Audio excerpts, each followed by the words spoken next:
Horde Emo, il nous provient d'Eurocat. Alors pour être tout à fait franc, nous l'avons reçu en même temps que la souris connaît Emo. Malheureusement, ou heureusement d'ailleurs, sur l'entrefait, Eurocat nous a proposé le test en avant-première du Vulcan 120, autre clavier mécanique cette fois-ci. Et bien le Horde Emo a fait les frais de la priorisation. Donc rattrapons le coup aujourd'hui et finalisons cette présentation et ce test. Alors ce Horde Emo, vous allez le voir, est un clavier plutôt sympathique, il a de bonne qualité, il a quelques défauts aussi, et l'un des moins, et le pas des moindres, je ne sais pas si ça se dit, c'est que je le trouve assez cher, puisqu'il est vendu 99 €, on peut le trouver un petit peu moins cher, mais 99 € au regard des prestations, c'est un petit peu trop à mon sens, il devrait être vendu 20-30 € de moins pour que la prestation soit de bonne qualité, et surtout au bon rapport qualité-prix, là on ne l'est pas. Alors, dans le packaging, on va retrouver le look de l'ancien packaging il précède en fait le Vulcan 120. Donc on retrouve le clavier full équipette, ce qui n'est pas tout à fait vrai, j'y reviendrai. En tournant, on retrouve les spécifications techniques. On apprend aussi qu'on peut commander en option un support pour le téléphone portable qui se clipsera sur une rainure, je vous montrerai. Une conception du membranical, parce que ce clavier est membranical, c'est-à-dire qu'il fait un mix entre le switch mécanique avec la présence du plongeur et de la cage et d'un membrane en conservant le membrane. Et vous le voyez, normalement, on a une vitesse d'activation qui est beaucoup plus rapide qu'un simple membrane, puisqu'on passe de 9 millisecondes à 5 millisecondes sur les pavés de macro et à 7,8 millisecondes sur les autres.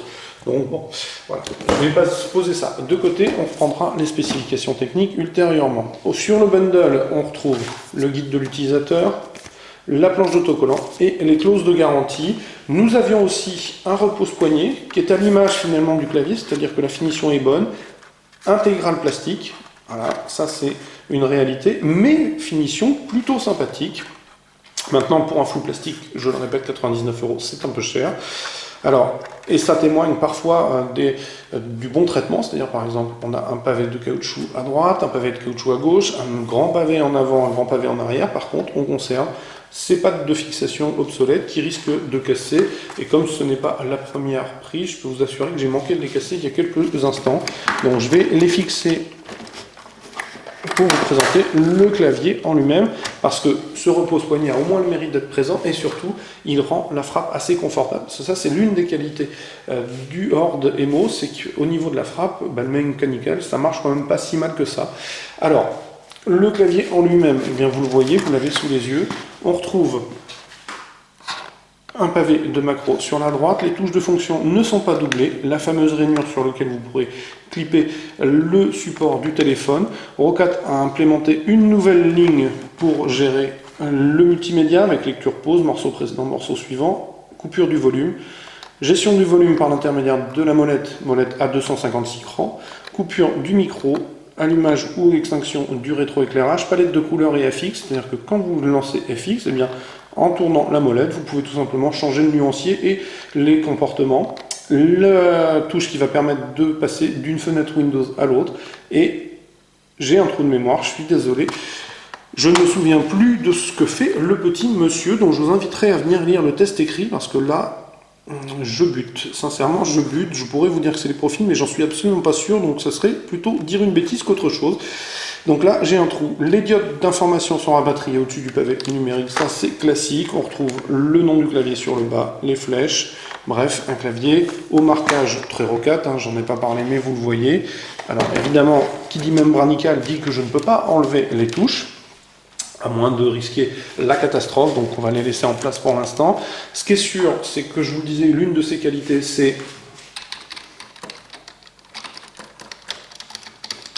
le silence. Très honnêtement, il est assez silencieux, et quand on a pris le coup, eh bien, la frappe est assez facile. Certes, on a le côté on-off des membranes, moi j'y suis relativement plus trop habitué.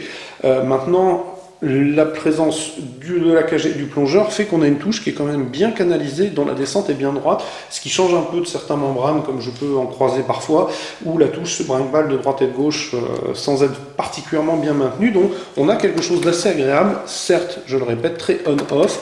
Alors là où j'étais un petit peu plus critique, c'est sur le fully équipette, parce que quand on parle de rétroéclairage RGB, c'est vrai, mais pas sur je dirais, chaque touche individuellement. En fait, on a 6 zones, c'est-à-dire qu'on a un certain nombre de diodes qui vont permettre d'éclairer 6 zones. Alors, coup de chance, ou finalement, peut-être pas coup de chance, c'est aussi recherche et développement quand même. La réalité, croyez-moi, parce que je ne peux malheureusement pas vous couper l'éclairage, je suis en plein jour, il s'avère que le rétroéclairage est plutôt homogène, hein, puisque en fait il ne passe que par les marquages de touches. Le chiclette impose ou apporte une absence de fuite de lumière sur les côtés. On n'a pas d'effet de halo comme on pourrait l'avoir sur les claviers mécaniques avec la plaque d'habillage en dessous. Donc on a quelque chose de plutôt sympathique, rétroéclairé un peu comme un Logitech Illuminated, ni plus ni moins, avec pas d'éblouissement du tout. C'est quelque chose de plutôt bien fichu, mais à mon sens, le fait d'avoir des zones et un tarif à 99 €, ça me chagrine un petit peu. Alors, je vous ai parlé de la rapidité en termes de millisecondes, hein, c'est-à-dire que vous savez que les touches les pavés de macro sont plus rapides, et pour cause, elles sont un tout petit peu moins hautes. Ça se joue finalement sur la course de la touche, hein, ni plus ni moins. Maintenant, ce qui est sûr, c'est que au niveau technique, que puis-je vous apprendre sur ce clavier? Je vais tâcher de regarder ça rapidement. Alors, je vous l'ai dit, il est membranical. Je descends jusqu'en bas pour vous donner les caractéristiques techniques. Il embarque un petit processeur ARM Cortex M0 à 50 Hz pour la gestion du rétroéclairage et des macros. Une mémoire à 512 kg. Le pooling rate est à 1000 Hz. Le point d'activation est à 1,2 mm pour les touches de macro, celles les plus rapides. Le pilote LED bénéficie des 256 crans de la molette, c'est du PWM.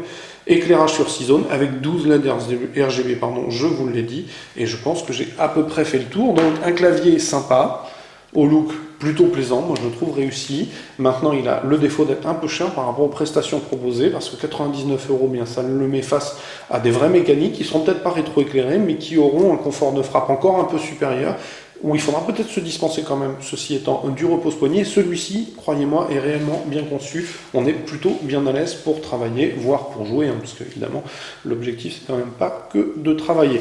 Alors, il s'agissait du Roccat Horde Emo sur cocottland.com. Comme d'habitude, je vais vous inviter à venir lire le test écrit qui paraîtra très très prochainement. Je vous souhaite une excellente journée et je vous dis au revoir et à très bientôt.